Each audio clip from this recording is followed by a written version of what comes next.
So we'll move on. There's an article from Firedoglake, which yesterday when I did a story that was featured on Firedoglake. Firedoglake, I think it's a pretty solid blog. It's pretty progressive. They have some good articles on there. This article, it talks about corruption. It was looking at three main ways of corruption in governments, and of course, especially our government. And the article points out that we've lost faith in our government because, everyone believes the government's corrupt, no matter where you're a conservative or a liberal or a moderate or a socialist or capitalist. Everybody believes the government's corrupt. And so this is why I call the show and the website and my Twitter account and my YouTube account. This is why I call it the cynical revolution or cynical revolt. I'm simply too cynical to believe that our current system can be reformed or fixed. I think we need to have a wholesale change of our system. Let's go on to the article first. This article, it looks at, like I said, three different forms of corruption. Firstly, the first thing they look at, kind of touch on, is they look at personal money and direct exchange for favors. And this is illegal. You can't just go up to your congressman and give him $50 and say, do this for me. That's illegal. They point out this kind of corruption is rare in the United States government.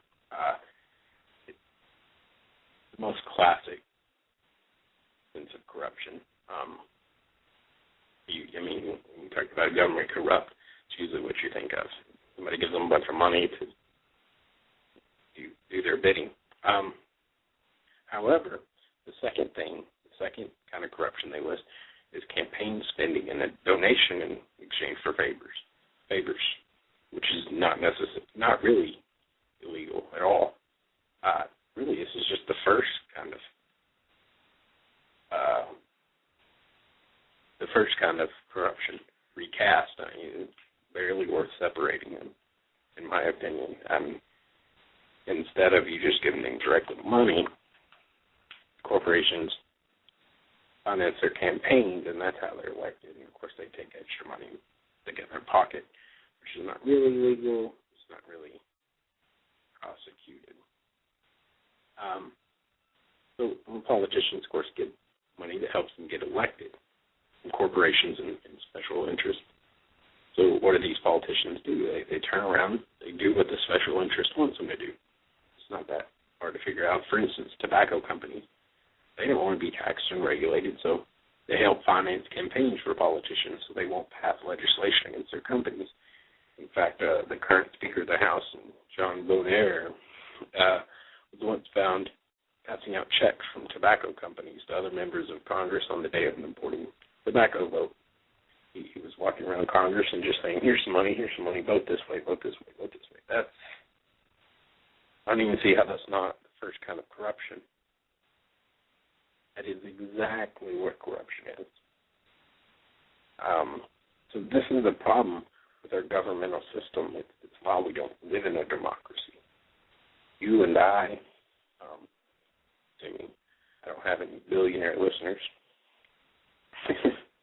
have the resources to lobby Congress like the big corporations do.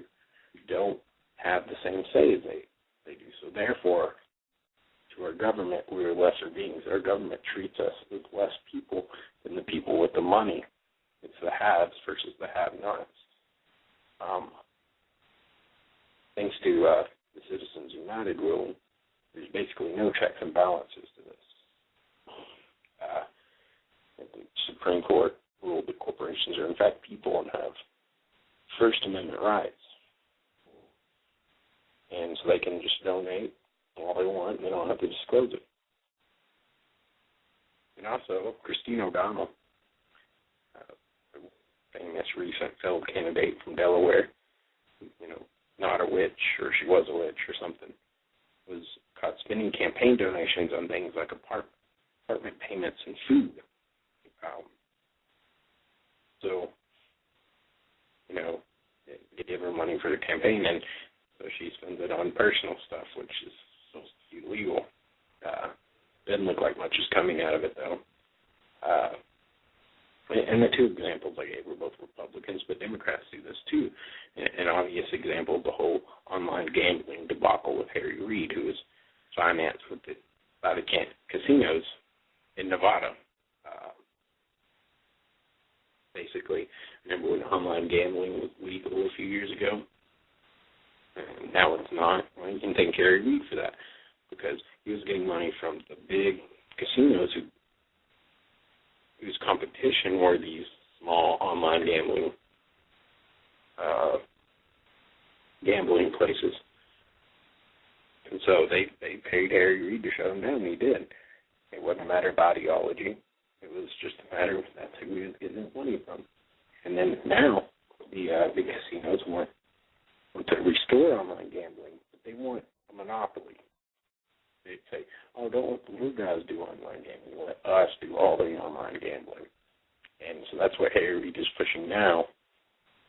And so he's basically flip-flopped on an issue, not because he's had to change her heart, but because the guys who are paying him money have told him to. The Young Turks, Drink Uger did a good piece on this, a video, of course, but he did a good story on that. He covered this well.